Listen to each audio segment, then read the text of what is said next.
Hey hey my people, bimeze bite? Ni umuhungu wanyu Lift Handa ugarutse, noneho nje kukwereka uburyo wagarura Facebook yawe ubaye wibagiwe password.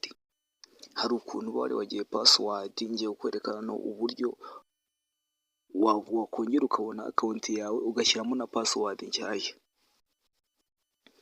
Ni ibintu byoroshye cyane, ari ukuntu umuntu usanga ngo yibagiwe password yiwe ya Facebook, ugasanga Facebook ahise afungura iyindi, cyangwa utuvuga ari nk'ibintu ashaka kuyikorera ariko ugasanga arabiranze, bisabye ko yongera agafungura indi, ibintu bigoranye byinshi nyine bigoranye.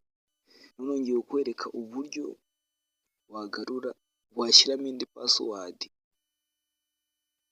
muri account wibagiriwe password. Twagiye sasa, urahita uza kuri application, sinzi iyo ukoresha, ushobora gukoresha iyi cyangwa ugakoresha iyi, urakoresha iyo ushaka. Twereka twikoreshereze iyi ngiyi, urahita uza uyikandeho, sorry, urabona ko ifungutse. Nurangiza uhite, tuvuge iyi ntabwo ariyo account wibagiriwe password, reka dushyiremo iyo twibagiriwe password. Urahita uza hano hasi ukande logout,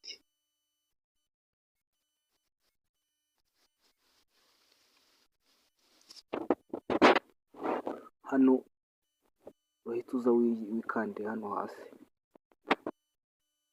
log into another account, uhita uhakanda.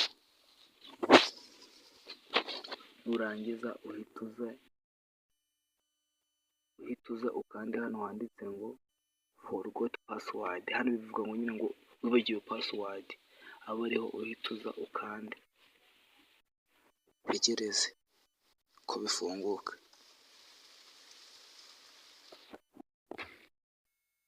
Urahita uza ushyiramo nimero ya hari nimero uba warakoresheje ufungura account nyine, iyo nimero uhita uyishyiramo hano, kandi umakinge sure ko iyo simukadi, iyo nimero iri muri telefone yawe cyangwa iri mu gatelefone ufite ku ruhande.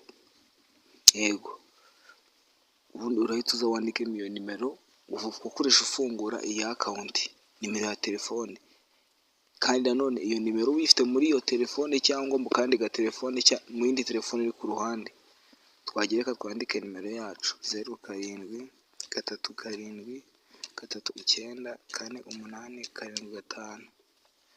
Uhita ukanda hano handitse ngo continue.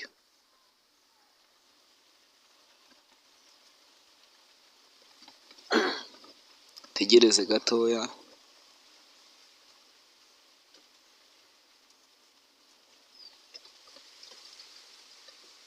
hano dushobora kuba twayanditse nabi, twandike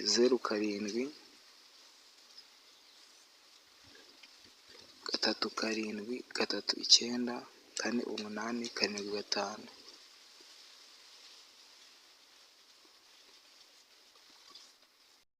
Ndabona birimo biranga, ariko reka twongere ubundi buryo. Hano urahita ubanza uteranya 250, kubera ko uri mu Rwanda nyine, ubundi uhita ukurikizaho nimero 737394875.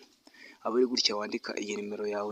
Niba buriya buryo bwa mbere bwanze, uhita ukanda hano handitse ngo continue, tegereze ko bifunguka.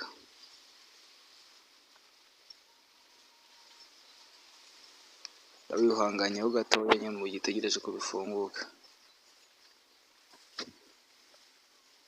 cyangwa usaba nyine wowe utarakora subscribe, ukora subscribe na like. Hano barahita baguha gutya. Hano kubera ko nta password wibuka, urahita wikandira hano kuri try another way. Hano munsi hano nzinze akazeru, hano try another way, aba ariho ukanda. Nurangiza bahita bakwereka tukoherereze hano hambere get code or link via whatsapp, bakohereze code kuri whatsapp. Niba ufite iyi nimero wakoresheje ibaruye no kuri whatsapp wabyemera nta ribi, ugahita ukanda hano continue. Aha kabiri get code via facebook notification, noneho hari igihe uba warashyize mu yindi telefone, ibi byo nta kibazo, ntacyo byadufasha.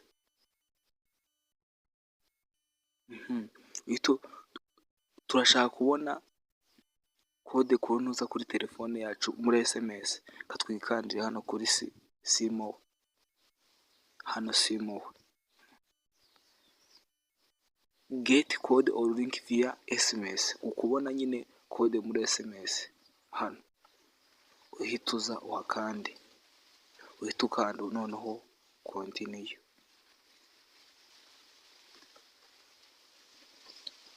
Arategereza gatoya bize,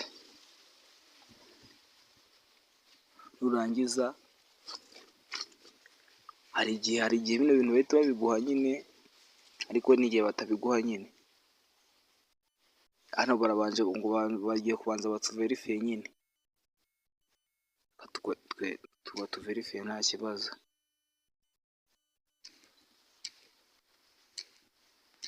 Bandika bino bintu niba biguha nyine, niba batabiguha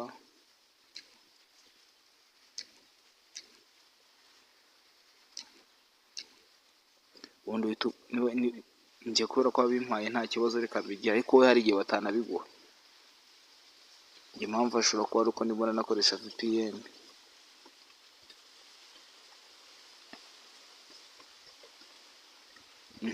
Hano bagiye guhita banyohereza kode, noneho ukurikire neza kode bagiye kuyimpa kuri telefone, dore ngiyi yaje hano urimo urayibona. Nawe leta bayiguha kuri iyo telefone cyangwa ku yindi telefone irimo iyo simukadi, ubundi uhita uza uyandikemo hano hahandi nyine ubonye ko ngiye hise yiyandika nyine, noneho nurangiza uhita ukanda next, ubundi uhite baguha hano handitse ngo wandikemo password nshyashya, password yawe nshyashya urahita wandikamo, ni urugero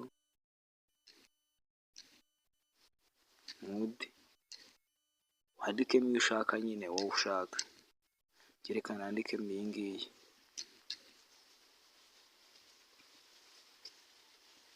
ubundi uhita ukanda continue.